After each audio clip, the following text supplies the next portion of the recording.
you see the green light.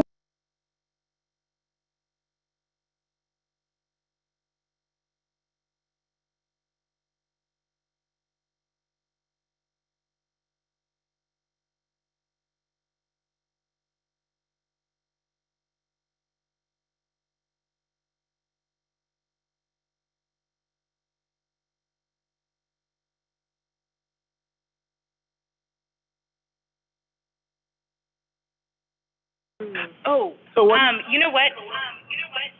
Everybody turn your volume down. Oh, maybe And you all mute. And you don't mute. I don't mute. Right. Okay. So everybody put their computer on mute. Where do I find? No, I think if they turn the volume down, they don't need to mute. No, we still needed to mute. Right, so You know what? Give us just a minute. This is our first. Because we just tested it with the governance committee meeting. Okay. Right. So if we do that, it did work.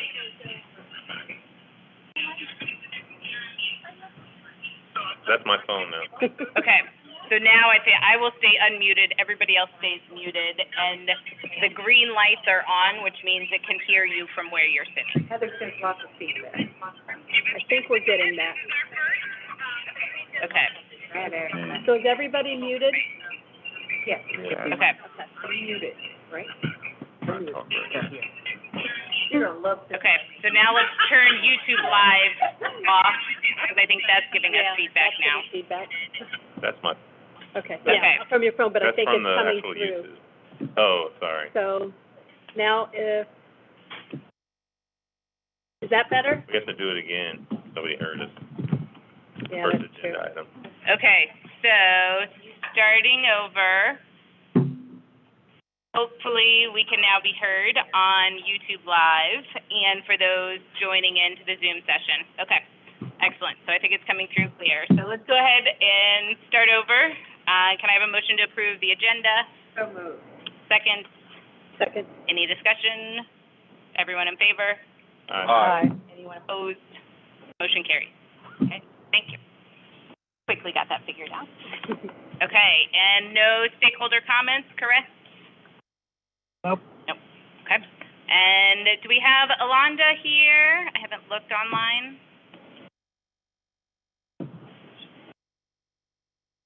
Doesn't appear so. So if she joins, we can go back to the PTO report.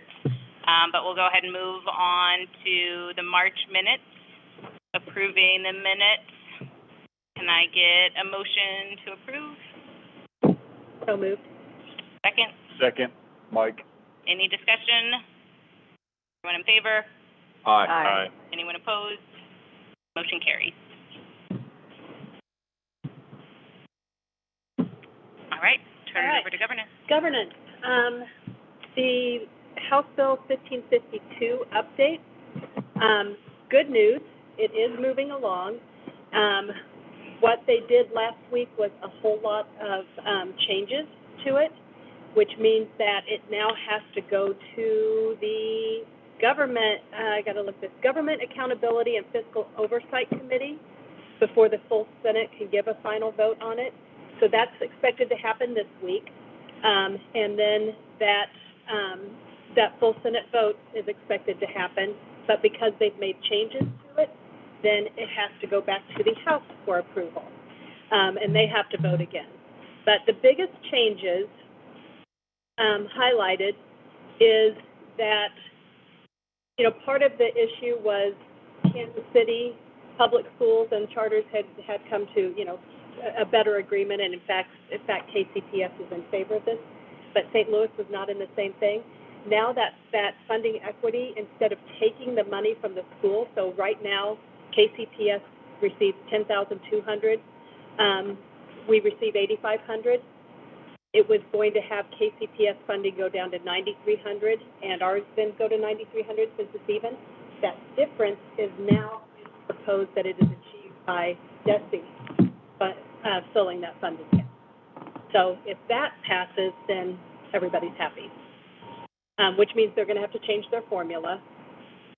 And no delayed implementation. So the way it went into the Senate it was going to start in Kansas City in July 1st of 2023, and it was going to be a 5-year delay for St. Louis.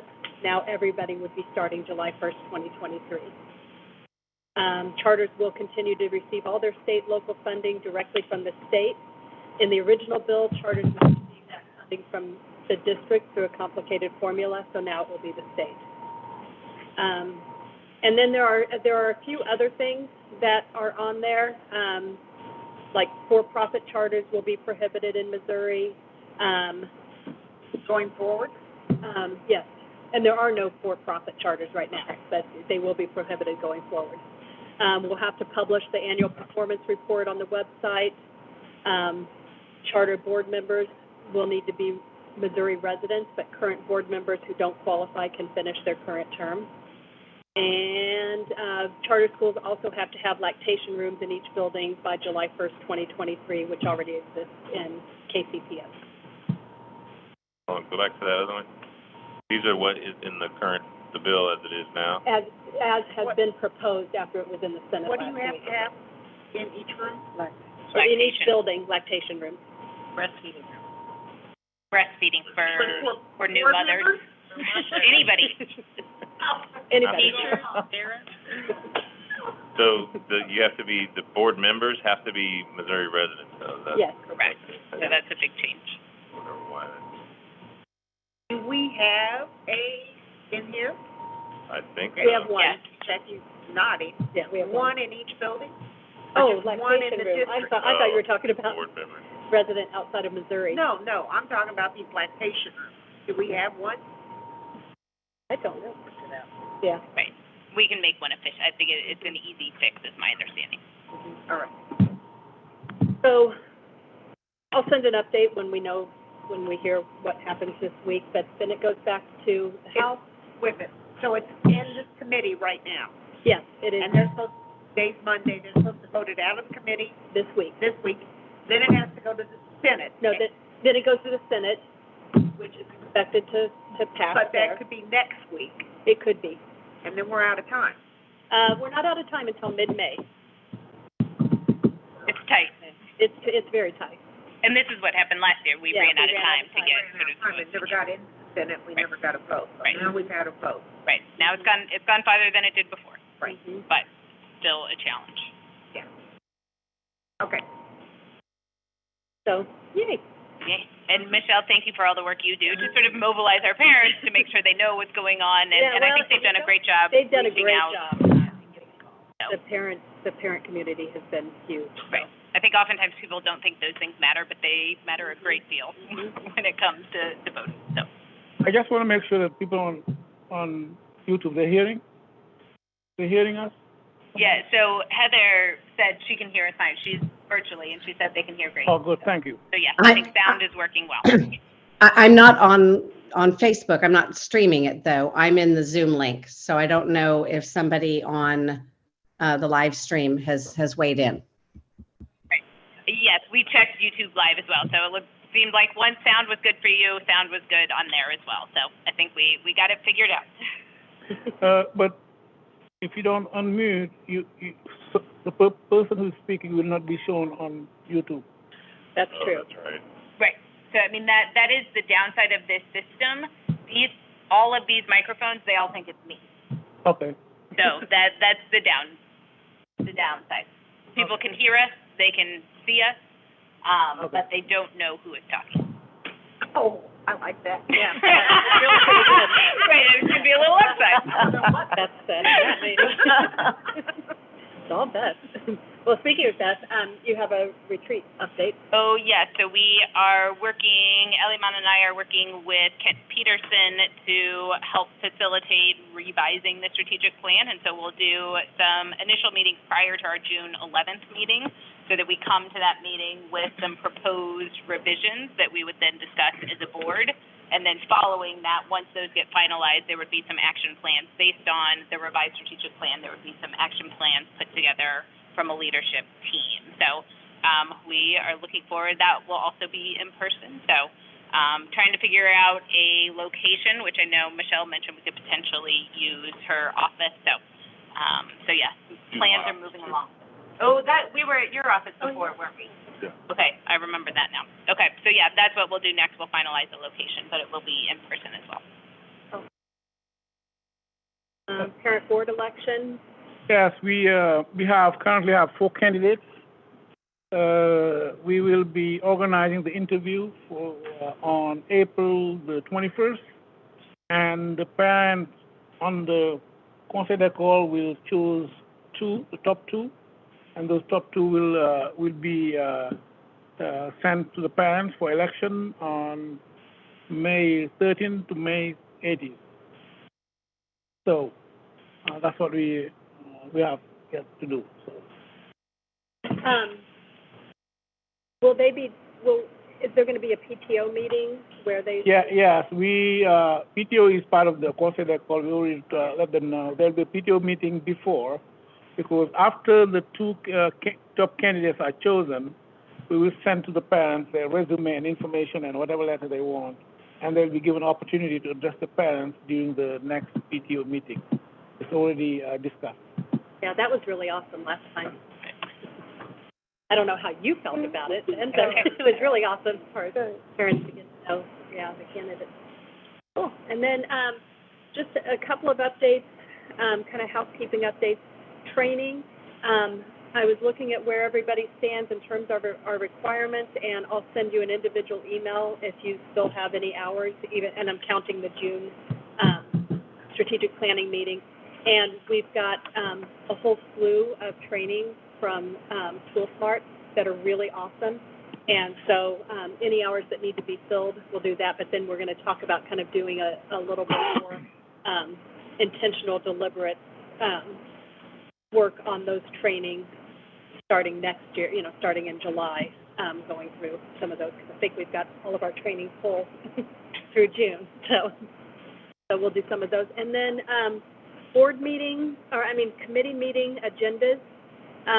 I'll send everybody out the instructions on this as well, but we need to, Dana says we have to publicize our agendas for each committee meeting. And so we've got a folder that Alex has made. The calendar will link directly to the agenda in the folder. What we'll have to do is kind of change our agendas in some ways to kind of just make them, here are the bullet points, because a lot of times we have our notes and discussions in on the agenda, so they'll be pretty benign. But you guys, I'll just send out links, directions, and the big thing is they need to be out there 2 days, is that right? 2 days before? 24 hours. So if you have a Monday committee meeting, make sure you're getting it out on Friday. But all of that will be in the email to each of the committee members. And that is it on governance. Okay, awesome. Thank you. All right. Up next, finance. Okay, all right. Yay. So we are not going to go through the actual presentation like we usually do with the month end, but because of the budget draft, we do need to approve March accounts payable. Are there any questions? Right. I move to approve March accounts payable. Second. Any discussion? Everyone in favor? Aye. Anyone opposed? Motion carries.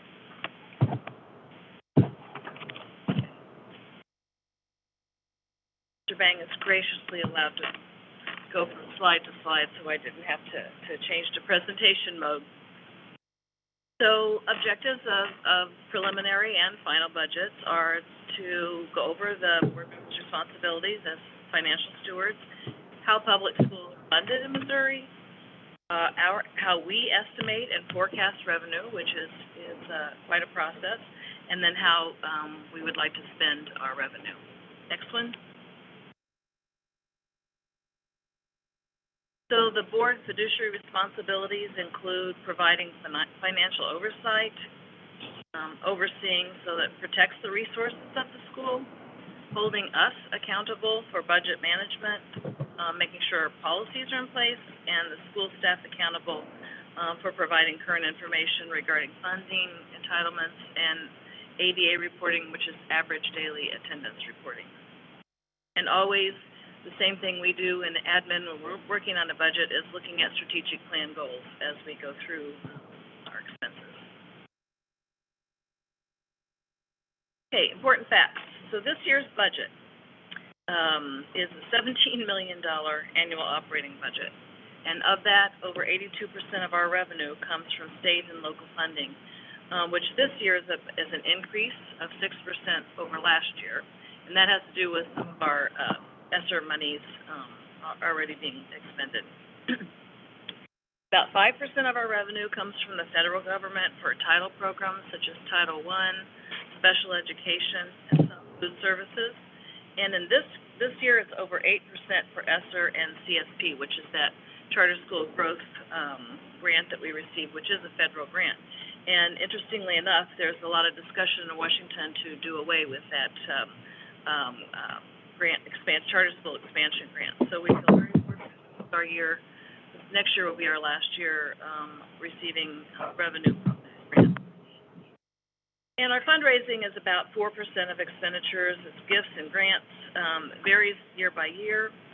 But next year, the current School Smart Grant funds will end. We have one more year, 22-23, and then you can see the impact in the 23-24 projections where that really is reduced. And as usual, and going back for many, many years, about 2/3 of our budget comes from, or goes to salaries and benefits. We are people-driven. Okay. So we had a slide last year about impacts of COVID. We still have some issues and some other issues on the impact of revenue. But first and foremost, we have a decrease in enrollment and attendance that has cumulative effects over the past 3 years, to the tune of about 100 students. So in 2018-19, 19-20, we made projections, and we are not meeting those projections. So that's some of the adjustments that we've had to make this year. A little decrease in PTO funding because of not having things on site and just a different way of running things. Annual fund, I put that known, now we're doing Musketeer March and evening in Paris in person. So that may be the boost that we weren't anticipating when we first started looking at these budgets in October, November. We had an increase in federal funds with the allocation of ESSER 2 and ESSER 3, and those are the things that carried us through these last year and hopefully into next year. The MOU with KCPS helping with our payments. And into next year, we have an increase in the Prop C revenue per pupil. That increased about $200 and some per pupil, so it was significant assistance when we were doing some of our renditions earlier.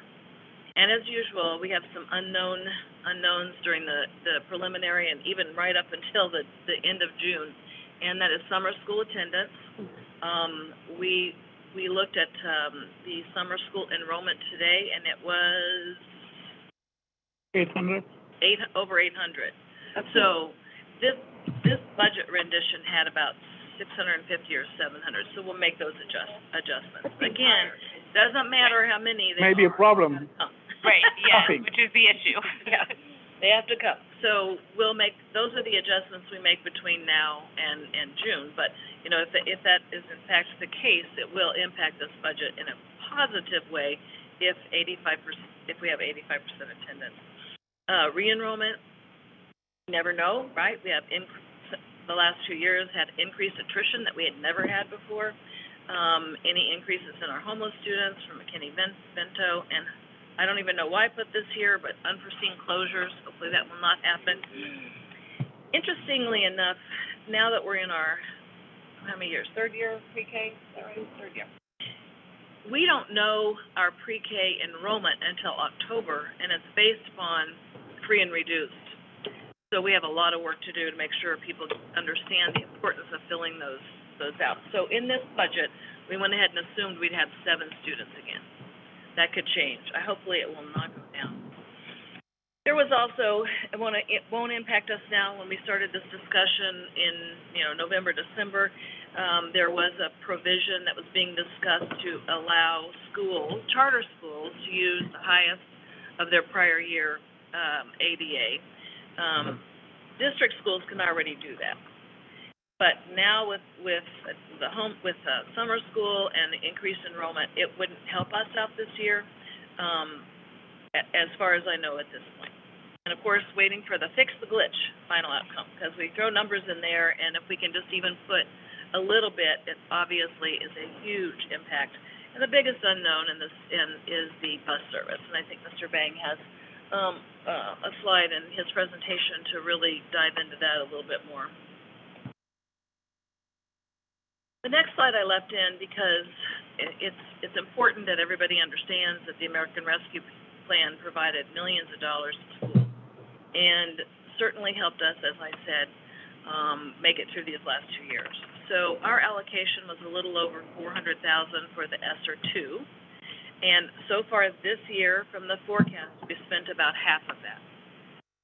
Right now, our forecast is about a break even, and I'm hoping we'll get more information, we have better attendance, and we can carry some of that over. We do know we want to move over the ESSER 3 allocation of $1,020,000 all into our 22-23 school year. That's how we make next year. And then the next slide is the allowable activities, and the reason I put that there is because we have to have some more meetings. We had an initial meeting, Conseil d'école and the reopening committee, listen to the ESSER information, and we also have on our website a link where anybody, community members, family members, can check what they feel is most important in using the ESSER funds that we receive. Okay, so I'm going to tell you what the bottom line is before we start going into the details. So this is revenue about a little over 17, expenses close to that. Revenue over expenses a little over 181,000. Our debt service is 427. And so in this rendition, in our preliminary budget, we're showing a deficit of 246,000, which typically, if you remember, we've always end up with a deficit discussion in March, April, and usually fix that by June. With some of the proposals, I'm not sure that will happen. Okay, next.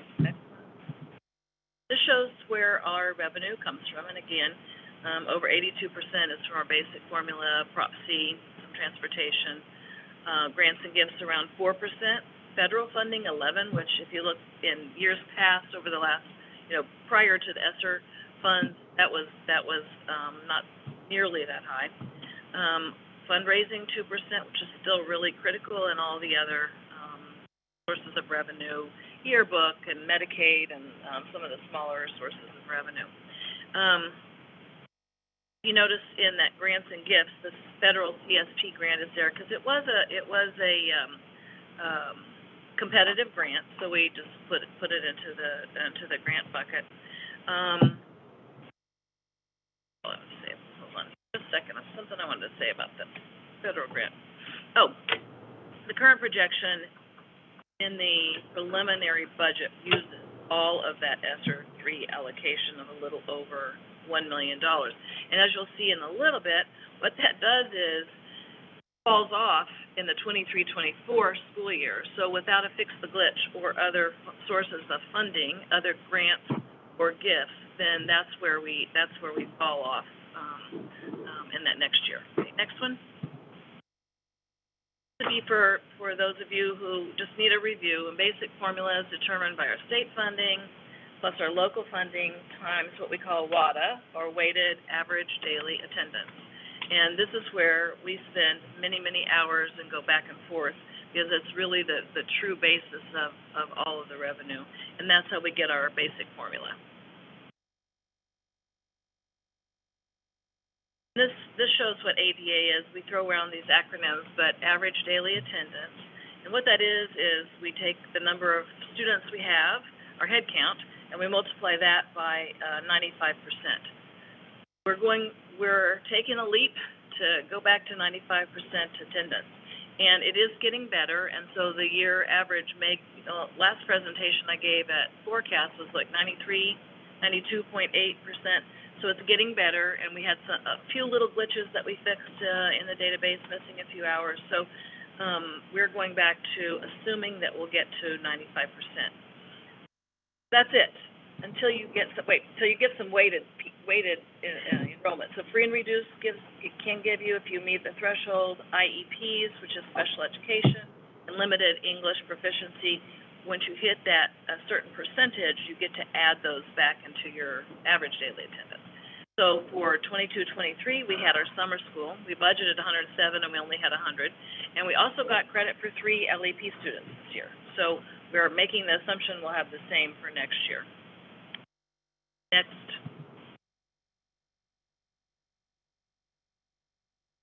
Okay, so if you look in the little square to the left, you see that we have students enrolled all year, okay? There's probably, in our budgeting process, there's so many formulas, but at the very beginning, there are a number of people, but they fall off during the school year. There's some attrition during the school year, so rather than creating confusion, we're just going to say our budget numbers are based upon 1,267 that we assume will be enrolled all year. High school 81, pre-K 7, so we have a total head count of 1,355. We apply that attendance rate and get 1,287. So for next year, we add a weight of summer school of 107, again, if everybody comes, and then limited English proficiency. So next year's weighted ADA will be 1,397. And last year, we budgeted 1,306, and we did not meet our goal. This would have been a growth of about 91 students from our budget, but it's really more like 120, a little over 120 from what actually happened in 21-22. Okay, next slide. So our WADA, our weighted ADA, was our regular attendance plus our summer plus LEP, gets us to 1,397. We're using $9,000 per pupil because that is what we have gotten all year with the MOU, and so we're using that. If that changed in any way, then we would have to all go back to the drawing board. So that gives us about $12.6 million in revenue, and then we have to reduce that by our sponsor fee. So in the budget, you'll see the budget line is actual revenue is $12,412,700.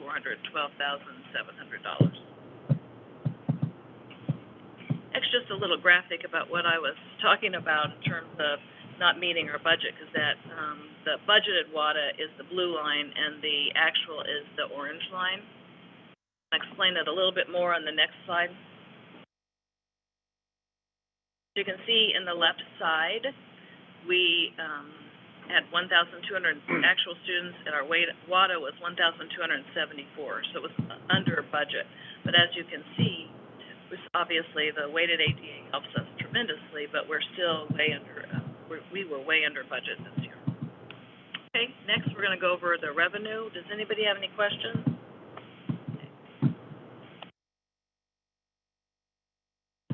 I don't know if you can see this. I guess you can see it on your screen. So these are some of the factors that administration took in to make the assumptions. Basic formula, we're assuming it's going to be around 9,000. Prop C is 1,258. When you receive the Prop C funding, it's based upon this year's weighted ADA. So we had another cumulative hit in our long-term budget just from that, by 90 kids. So that's something we have to that we put into the budget, keeping in mind that it was a reduction from what we thought was going to be several years ago. In this budget, we also assume that we're filling the caps for both kindergarten and first grade. So we have no school year attrition built into those two lines in terms of enrollment. We went back to a 4% attrition during the year, which has been much more significant the last 2 or 3 years. Transportation, it's hard to determine because we didn't have any the year before, and we don't know how DESE is going to pay next year. But let's assume that the maximum will be around $73,000, which is minimal compared to the expenses of almost $800. Special ed and Title I, again, in preliminary, we don't really have our allocations for next year, so we do the best we can in terms of predicting that. And like I've mentioned a couple of times, that COVID relief, ESSER 3, a little over $1 million, is really going to help. It is helping balance this year's budget. Assuming we're going to add on 107 students, we have in-person learning summer school, hope, and High school will be credit recovery again, which is a half a day, but you can count, those also go into the 7 count. This is the final year of the School Smart KC growth gift, and so, you know, in 23-24, I already explained we're going to lose $1 million from ESSER. Add another $400,000 to that. That's how this compounded into 23-24. Just precludes us to make a lot of good contacts and new grant opportunities. And then fundraising gifts, PTO. We're assuming we're going to return to pre-pandemic activities, including our trips. And the other hit we take this year is our rental income decreases next year. So that's $120,000. So there's several $1.5 million that falls off next year. Okay, next. Okay. This is just to show the impact and importance of our annual fund and grants. We haven't had that, that capital campaign is in there, but it was, the big capital campaign was 2014-15. We haven't really done a capital campaign since this, so most of these are annual fund and grants. Okay, next. This is just showing you the sources of gifts and grants for the prior 3 years, and that and estimated for the end of this school year. So you can see it's been good and a little bit flat, and then this will drop off in the 22-23 budget. Any questions on any of the revenue side or any assumptions we made or ideas? Okay. So the next is our expense assumptions. We do the same thing. We do a lot of reports and look at everything we've spent this year and kind of go through those. We have an increase in salaries and benefits of a little over $2 million. And part of that, I think about 60% is our proposal to increase wages, and then 40% in just new staff. Updated our staff insurance and benefits to defined base of about $6,545 per employee per year. Salaries and benefits are about 69% of our budget expenses, and if you add all the benefits, including health, life, dental, retirement, and the taxes we have to pay, it's about $17,000 per employee. We make some assumptions that we increase our detail line about 2% per line, plus there's a formula based on student growth. So that's how we arrive at increasing things. Sometimes we'll know, for instance, this year that cleaning is going to go up because we need additional staff. We just have to make that leap. So we take away that formula and put in the addition. High school expenses are allocated to the DSP grant that were approved. And ESSER 3 funds are to be used for staffing and to address learning loss. So, interns and paraprofessionals and substitutes are part of what needs to be funded with that.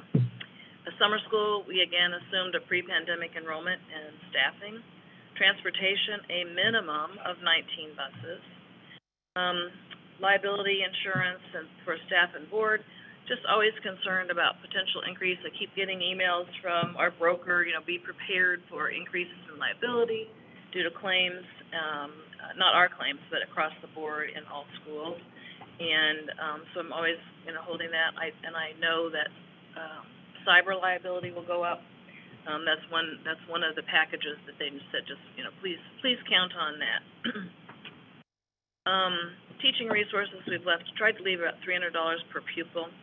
And we're assuming that we're going to have 14 interns. I did not really know that when we did the initial budget. I think that has 8. But we'll add those intern costs in there. Our special education expenses increased. So this is one of the areas where we didn't take 2% plus new students. We knew that the December head count, which is what is the moment in time that DESE asks you to report the number of students who've been assessed, went way up. And so we increased special ed expenses in terms of teachers and contracting, always knowing that those expenses are only covered about 50%. More than buses, but less than we need. Okay, next. So here are the areas where allocated our revenue. So Prop C went up. It's about 10%. Basic formula, you can see 73, and then you can look at the rest of them. I'm not going to read all of those. ESSER 3, you can see where we needed that entire $1 million in our projections. So, any questions there? So this little over $17 million. All right, next. Yeah. Okay. Snapshot of the non-salary related expenses. So when we say most of our 2/3 of our budget goes to staff and benefits, it leaves little, there's not a lot left to try and divide up correctly, because there's certain things you can't do. Care and upkeep of the building has to remain the same.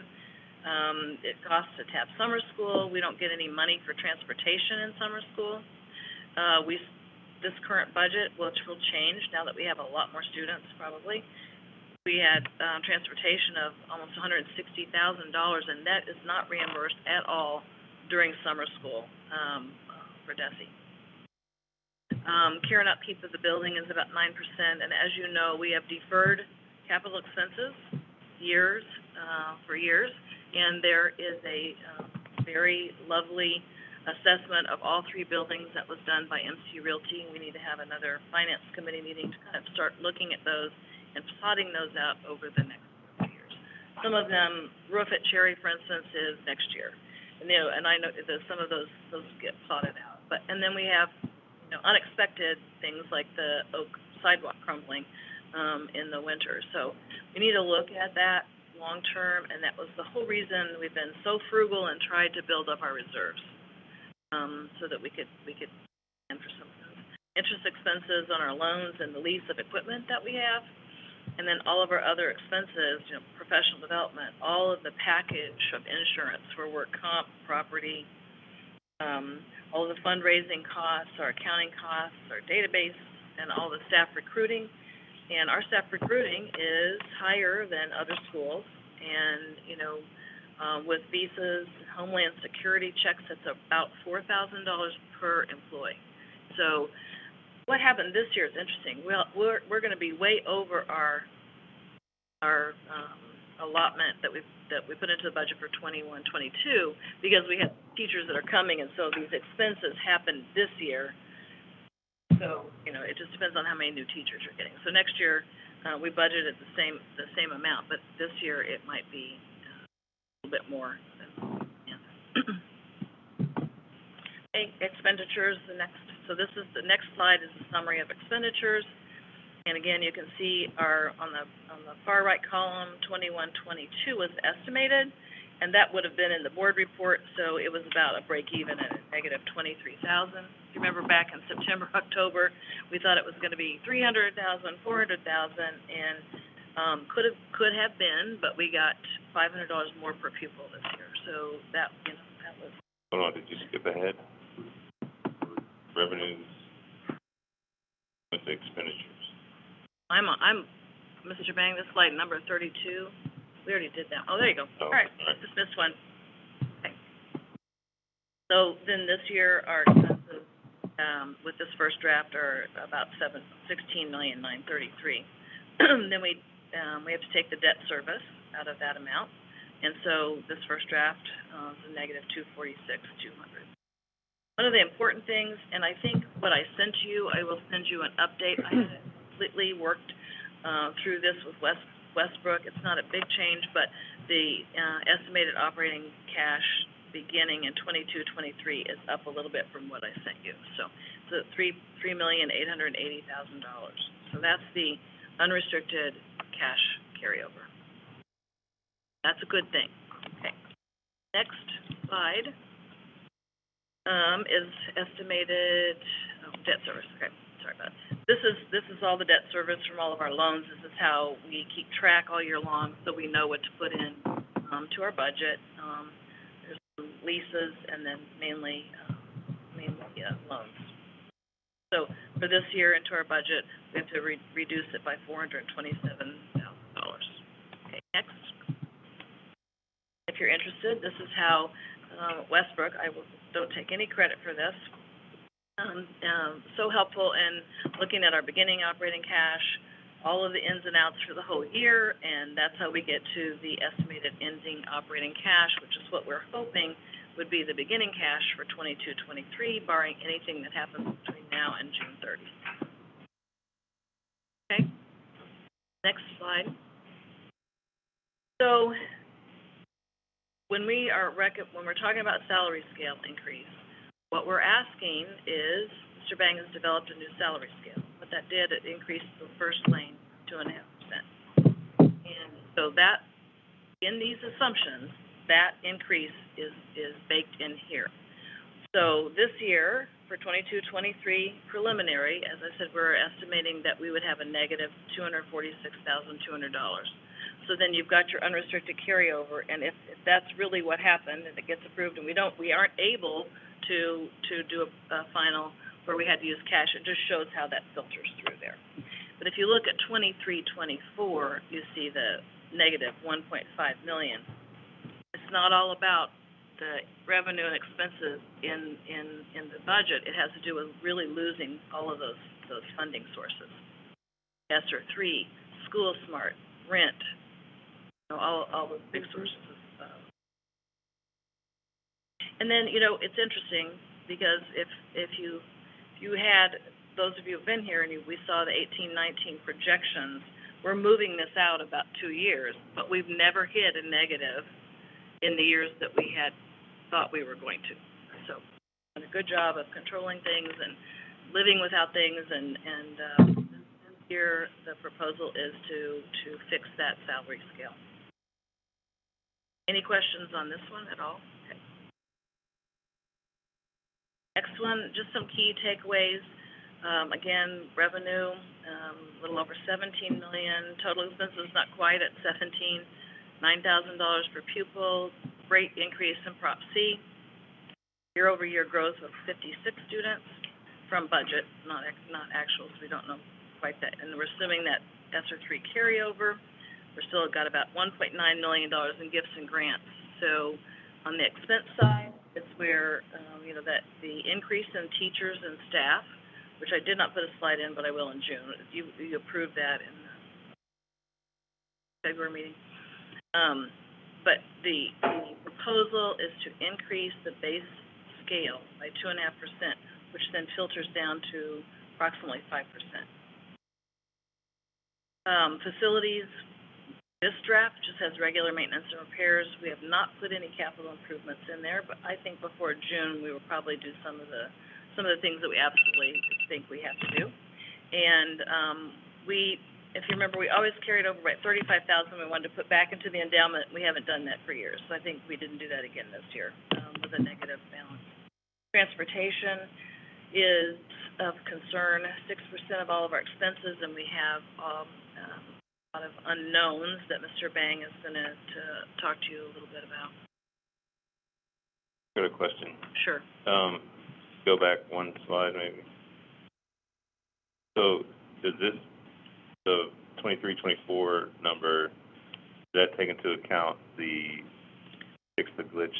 No. Does not. So if we do get that, then that number will be held up. And what's the amount that we get? So if I don't know, that's the a good glitch, question. an estimated, well, do we I know? heard like $1,500 or $1,700 per pupil, which now, since we're at 9,000, would be, but you just said It would take it it would be 300. That's No, that's the number they're saying.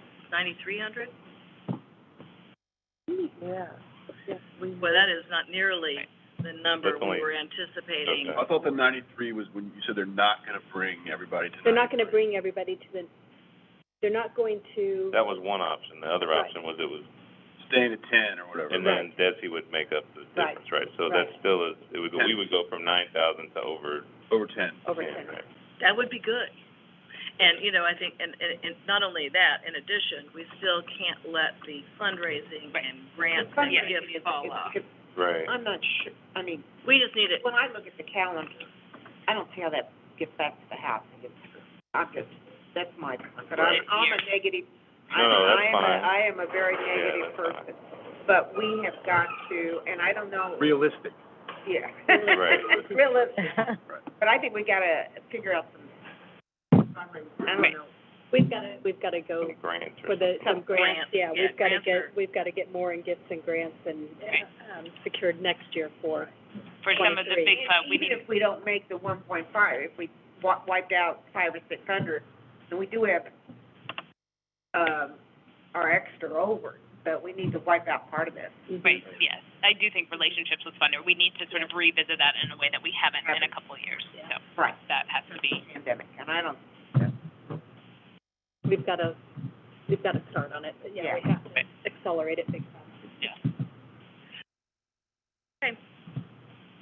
Good question. Yeah, it's really, really fun at 8:30 at night when Mr. Bang and Stephen and I are working on the budget and go to our projection page and put in $9,500 per pupil or $10,000 per pupil, because it's what gets us to a position where you can actually use some of those resources for capital expenses. You know, it's really important. Huge. Many thanks And to the Chad huge, for not getting just for us, but for all of the for charters. every charter, Yeah. absolutely, Huge. every charter, right. Yeah. It's gonna happen. Every charter, but just we don't have levies, Yep. we can't do the capital. Right. Okay. All right, next one. Okay, so for a final budget, as always, we got to true up the salary scale changes if approved and our needed staffing. Just, what happens is there's just a balance. So, when we're doing our original budget, we put placeholders using our average salary in positions that haven't been hired yet. So now our work is getting the people who've been hired and getting their actual salaries in, because then it just, there's a balancing act that happens between now. And updating central office staffing and making changes in that amount and number. And I need to update the number of interns. I'm glad that we had that many. I just wasn't sure.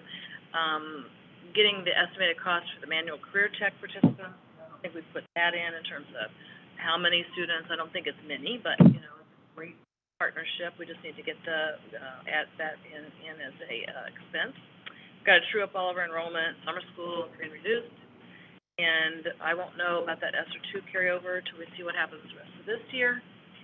We, in this budget, continue outsourcing building maintenance and a portion of HR, and the biggest concern is the bus service plans being finalized, and again, Mr. Bank can go over that.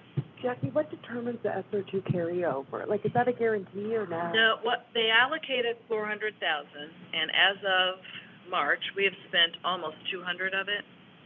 And what's going to determine if we can carry it over, because as you see, we're going to need it, we think, is our attendance trued up? Is our ADA going to go up? Is it going to help us? Are there going to be less expenses for the last 2 months than we have budgeted? Right now, we're just at break even with the $400,000 in there for the forecast. So that's the only determination. It's our controlling of the budget. 10,200. That's what, when you're playing around and plugging that in, just play with that. I'm glad I'm not on screen right now. Okay, so the last one. All right, so I thought you might enjoy this. I pulled out the 2019-2000 audit, and our total revenue was $1.5 million. Goodness, Our wow. total expenditures were a little over $1.377.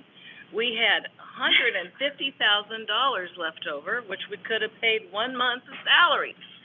So when we're talking about commitment and taking a leap of faith, there it is right there. Between it. Say 1999. I mean, oh my gosh, I didn't change it. She told me. No. Beth caught that. Okay, 1999. we first started. So yeah. I was gonna say, I can. our money was like, not even quite $2 million. No, and I didn't change it even after she caught it. So yeah, this is the very first school year's audit. Oh, we've come a long way. Yeah, Still scared every day. We started with 250, 266. 256. I looked at that today. Buses cost buses still cost like Yeah. $70-some thousand that year. There were, and that, that first year, you don't, the same thing is true now. I think if you start at charter school, Mr. Bang might know the answer to that, you don't get any of the other title programs. I think that first year, there's nothing to base it on, so you just got the basic formula and Prop C. It takes you to the, I think it's still true, so that when charter do startup, it takes us the next year before they can get any weighted ADA add-ons, so. Right. So, yeah, I will fix that, and you even said it, I did fix salaries and benefits. Any questions or thoughts or? The projections, when you've got them projected out 5 years, that doesn't take into account anything for, like, phase 3 of the high school plan, like building a It's gym? the capital Yeah, needs, yeah. no capital No capital campaign, campaign, yeah, okay. just as is. Any, When we, I used to come to the board meetings, when we projected this, when we started this high school, we were looking at deficits. Right. We haven't had them yet. right, this would have been, I think, I'd have to look it up, third year of deficit? Right, yeah, We were looking at really Yeah. bad numbers then. Yeah. right. But anyway, this year looks, this coming year looks doable. It's the next year that, So, the next slide, Mr. Bang, are you gonna, So what? salary scale? Are we done with the budget? So unless, any other questions? Okay, but the big component is this slide that Mr. Bang is gonna, So, we, as always, Jackie and I and Stephen, generally budget time is very, very funny. It goes ups and downs. We think we solved something, they find another thing until June. That's going to be like this. Till we miraculously find something to bridge the gap. So we tried different salary metrics because we really wanted to be generous and see how we can really increase our beginning salary because that's where we have a problem. Our ending salary is competitive. The beginning is where we have some issues, especially when we want to hire internationally and file for H-1B visa. But when we look at our what we could afford, it was a 2.5 increase the base salary, which is a 5% increase for each teacher annually. And also, for those who are at 1.5, though, we'll have 3%. We're doubling the increase, the yearly increase for each teacher. So that's what you have here. You can see the first one is building staff and paraprofessionals. For them, it's a 12% increase. The reason is, number one, it's not competitive what we have. We can hire a paraprofessional or building staff to stay anyway.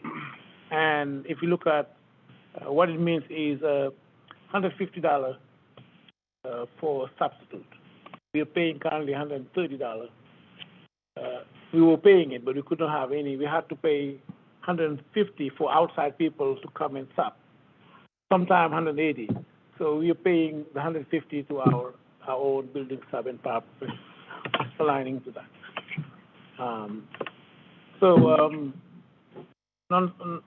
This is a non-certified salary teachers.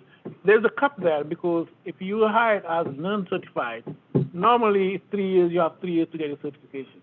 As a charter school, we can hire up to 20% non-certified teachers, but they need to go and give them time to go and get a certification so that we could keep moving forward. So that's why we have this cap. We're not supposed to have somebody non-certified continually, and it will help them also go and get a certification. The rest we don't have cap. Most school districts have cap for BA. BA rarely gets to at this level. Most of them have a cap there because they want the teachers to go and get a master's. But for us hiring internationally, I really don't see a point of, personally, if you hire, most teachers, Francophone is a BA plus training, and they're as effective as anybody else. So capping it would have been unfair, I think. So that's what it is here at this point. And hopefully, if we're out of the wood, I think our teachers deserve to be among the best paid. We are not there, unfortunately. We are among the lowest paid.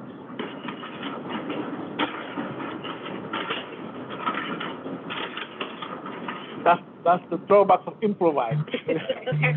now we know what it means to have a board meeting in the cafeteria with that machine over there.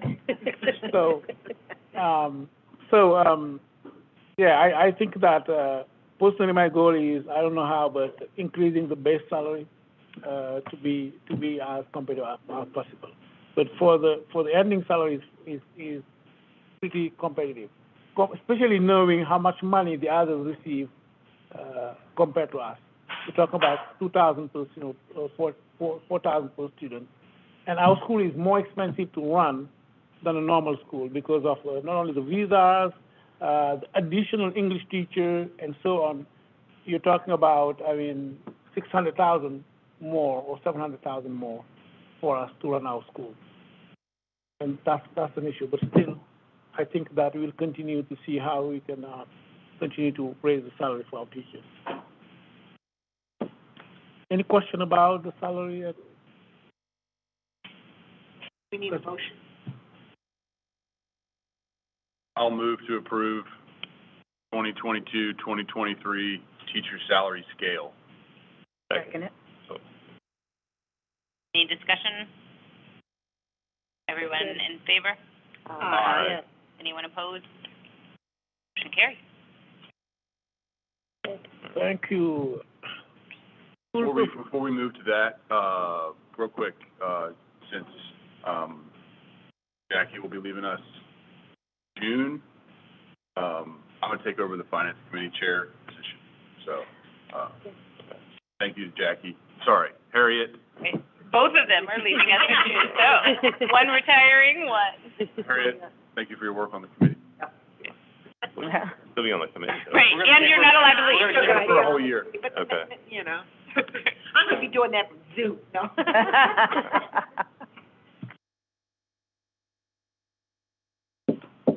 So, school performance report. We had a meeting, and the committee recommended or suggested that we made a presentation talking about the background of the demographic changes and the goals, and also what strategy we have been using to change our demographic and what are our data now, especially in kindergarten, because we just did the lottery. We are still waiting to have numbers and see how we're doing. This is a part of our calendar, data calendar we need to present in April. So I think Harriet was tasked to give us background of how our demographic changes, Well, your statement explained it pretty well. Yeah. When we started out, our numbers here were 60-40, and it was 60% minority, 40% white when we started. And we were over in the temple for 3 years. And we were in the basement. And we had a harder time recruiting. But once we moved to Oak, and we moved into Oak, the Brookside neighborhood took us as a neighborhood school. And with that, our numbers flipped to the point that, and I don't know what year it was, we had kindergarten classes of about 70 kids, and we had the kids that were already there. We only had room for about 10 or 15 kids coming in.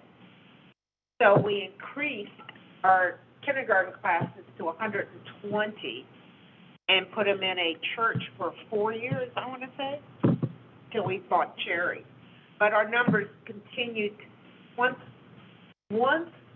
we crossed over into Oak, our minority numbers just went down, and our other numbers just skyrocketed And we kept talking about it. We knew it was an issue, but we didn't know how to really address it. We talk about going into preschools and stuff like that. But I think it was in 2018, whenever we did the strategic plan and decided we had already been trying to get into preschools to address this issue. But in 2018, we made some, I think, major decisions of how to recruit, going, into minority preschools, advertising, and school tours. We had dinner. I mean, before the pandemic, we were really attacking this, and we were seeing our numbers really start to balance out. And really, if you look at them, once you put it up there, you can see we're starting to get more of a balanced demographics. I was really pleased with Callie sent us an email or something that shows Go to the next slide, it'll show. That we are bringing those numbers into a more balanced approach.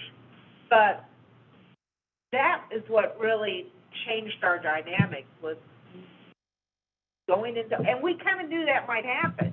We just didn't know it would happen in such a dramatic fashion. So I guess that's, but I'm pleased with how the numbers have been coming down and how we've been more balanced. I don't know if it falls in our strategic plan that we wanted to meet this entirely, but I think we've done a great job. And the fact that we've been 2 years, we haven't been able to get into any place.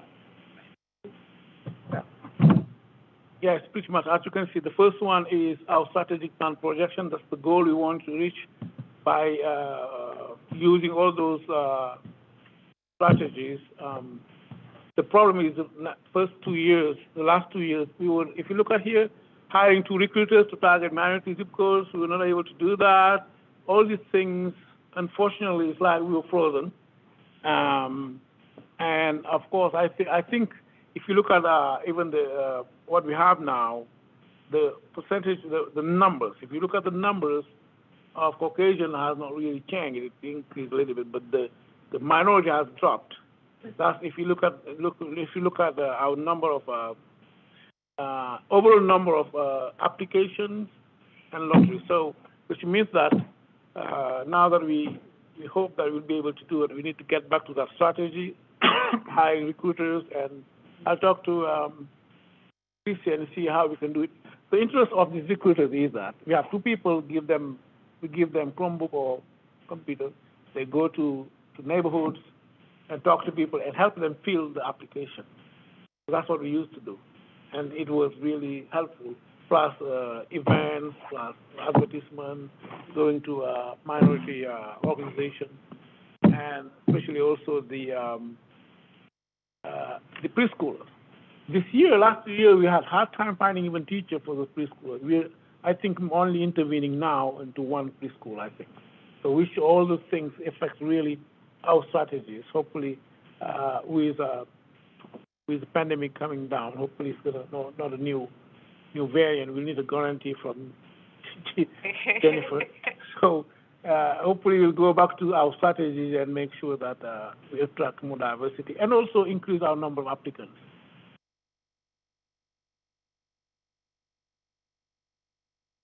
This is, as you see it, how things have been changing for our school minority and here, and we're now 21, 22, 56, 43. But we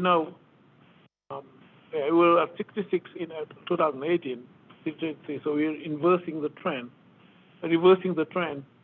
And next year, we may not be as successful as what we do, because I'm anticipating a drop in that diversity part.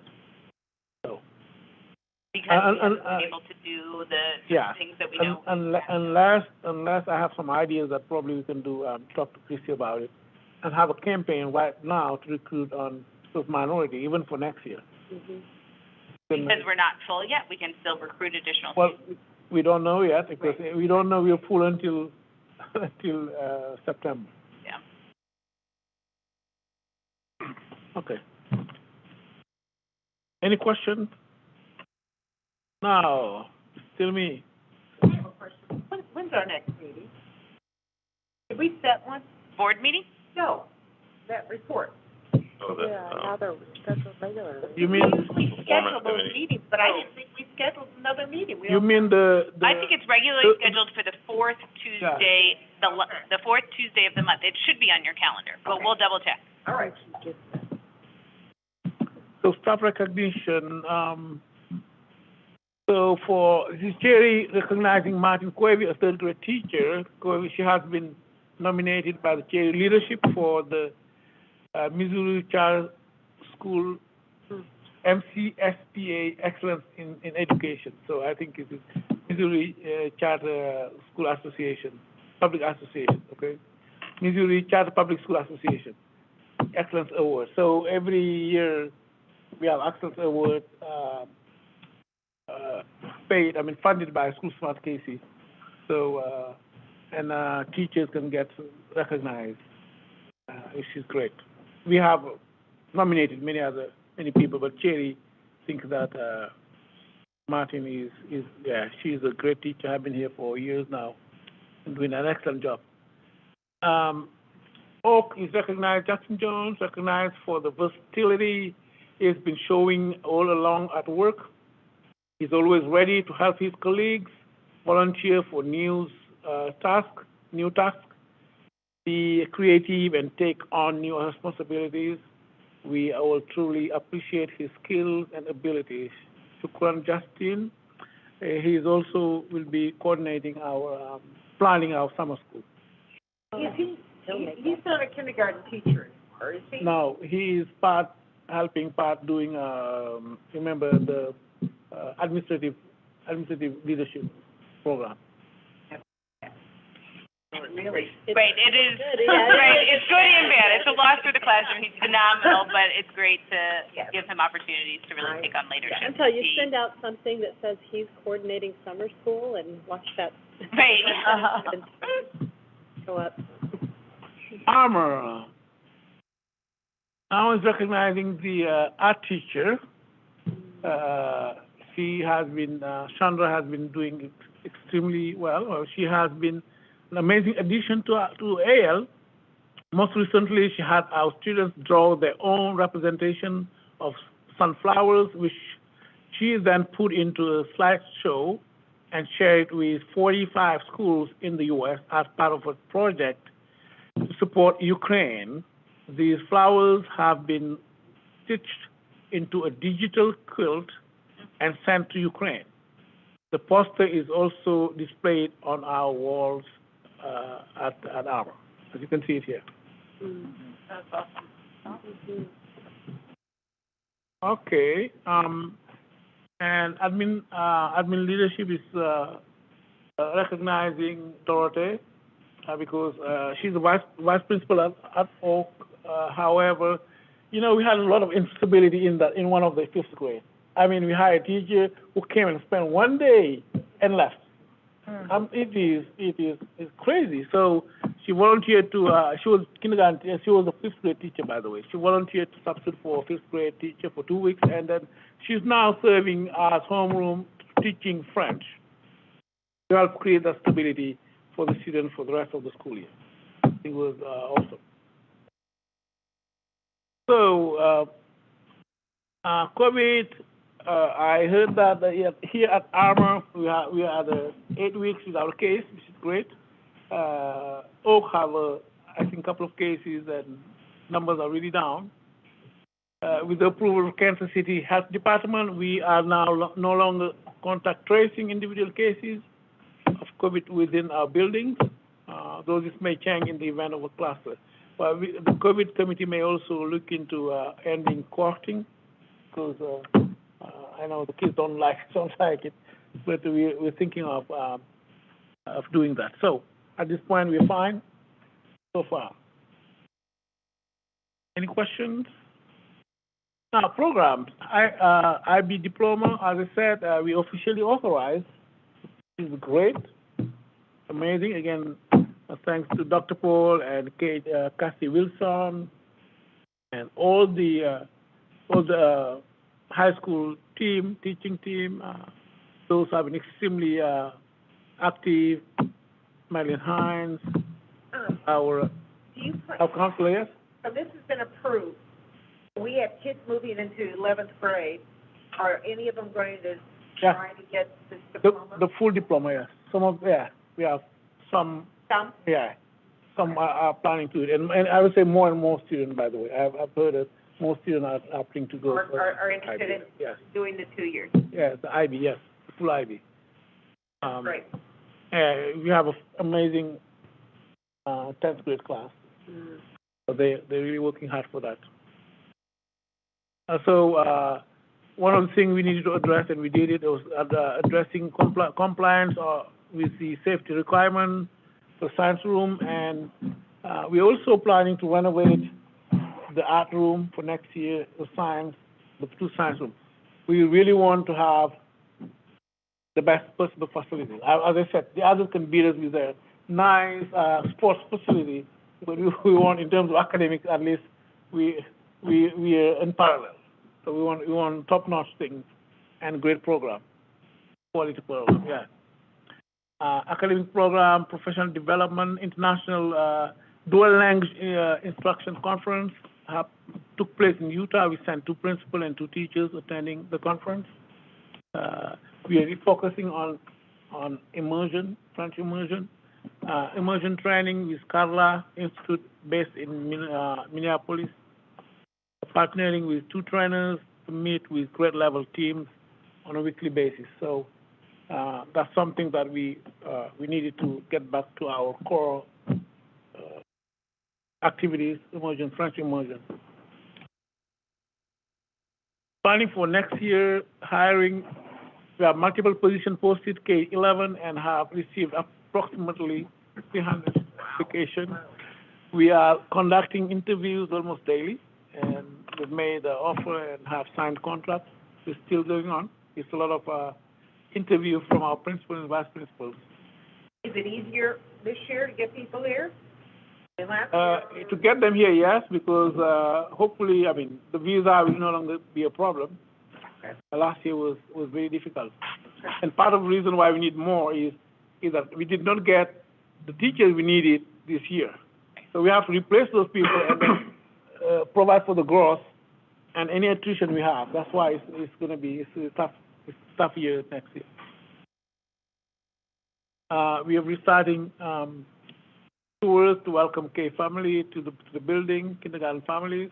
We want to effectively engage parents and to orient them on our immersion identity. So we are, as I said, we're refocusing on that identity of immersion. We don't think we have been doing as good as a job as possible to teach, to educate our new parents, educate them so them to understand the challenge they're going to face and how we're going to resolve it. We're thinking of creating a new parents academy, or 2 years at K2 that we have offering, or even old parents offering conferences, webinar, inviting somebody to talk about immersion, talk about education, and so on, and to orient them. I think that's something that we have not done, and it creates anxiety between first grade and second grade, because parents will say, oh my God, my child is not reading in English, and it creates a problem, and people need to know all the issue and how we are resolving them. So teacher agreement will be sent on April 15th. So we were waiting for the board to approve the salary metrics to finalize it. Or buy, I would say. Transportation. This one is it's bone of contention between Jackie and I and Carlos. Maybe some finance people. And Carlos and maybe it's me against the whole finance committee. Maybe. So it's we first, to let you know, when we put out there the 8 RPF, nobody wanted to talk to us. I think the main reason was they knew, the bus company knew they would not find any bus anyway, because to get a bus, new bus would take six months. Now we started talking to Countrywide to see if you don't have anybody, how can we run our own bus company? Okay? So we decided to get all the information, and that we were compiling everything to see how much it's going to cost us if we were to run it. And then Carlos start talking to some of the bus companies and say, hey, we have buses here available. If you take over, you don't have problem with buses. So the buses are already here. So that's why how Apple started being very interested.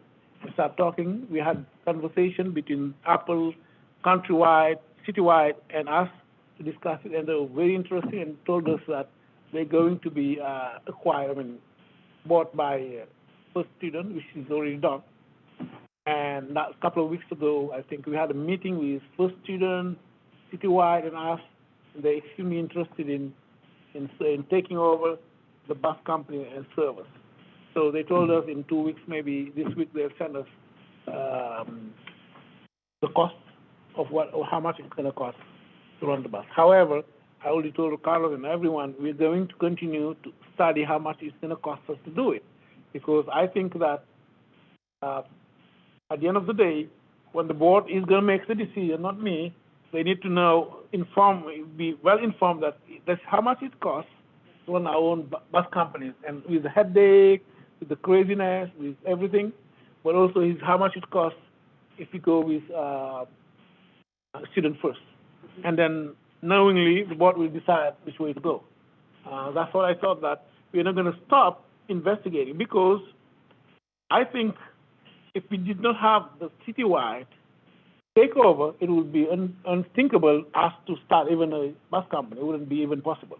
It's just because the company is here, you just need to hire your drivers, and they agreed to give us a a parking lot, an office there, and supporting us, helping us for 1 year until we get it.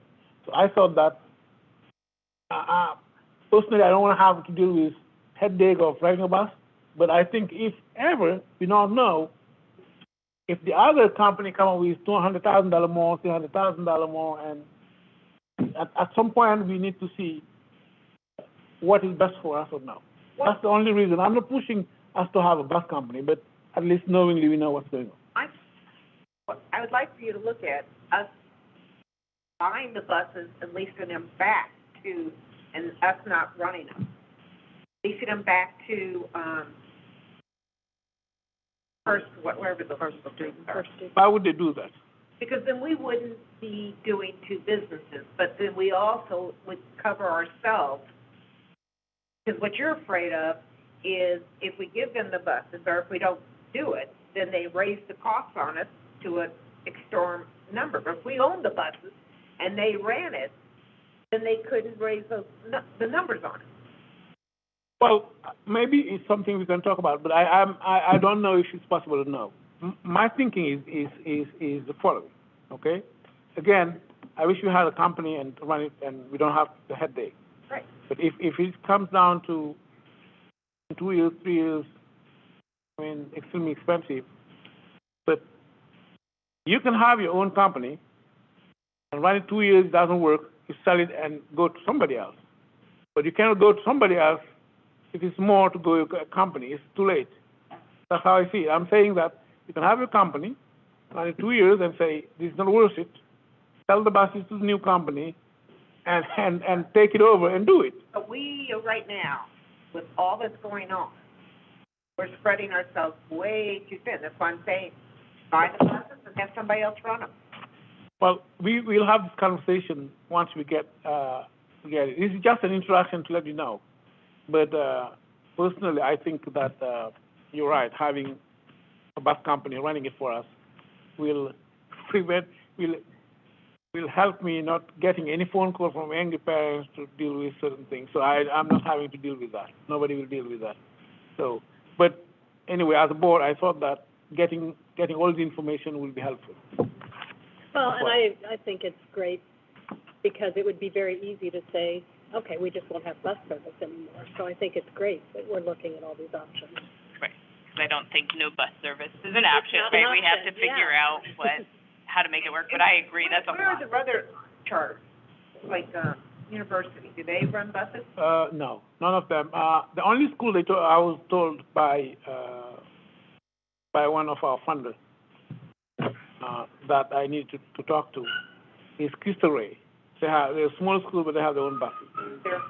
But, I mean, like, but at University Academy, those kids get on buses. Mm-hmm. Yeah, they use Apple. They use Apple. I think there are four charter schools who partnered together to use one Apple, but Apple is being bought. I think they're going to go certainly. I don't know where, maybe first student anyway. So I think I worked with Guadalupe Center. They're using, I think they're using this year AC Premier.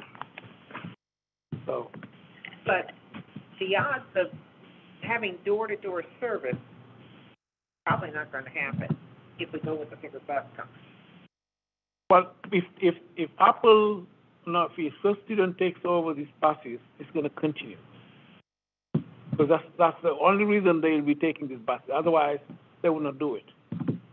And I think they realize we're a good customer, having been with our current provider for forever.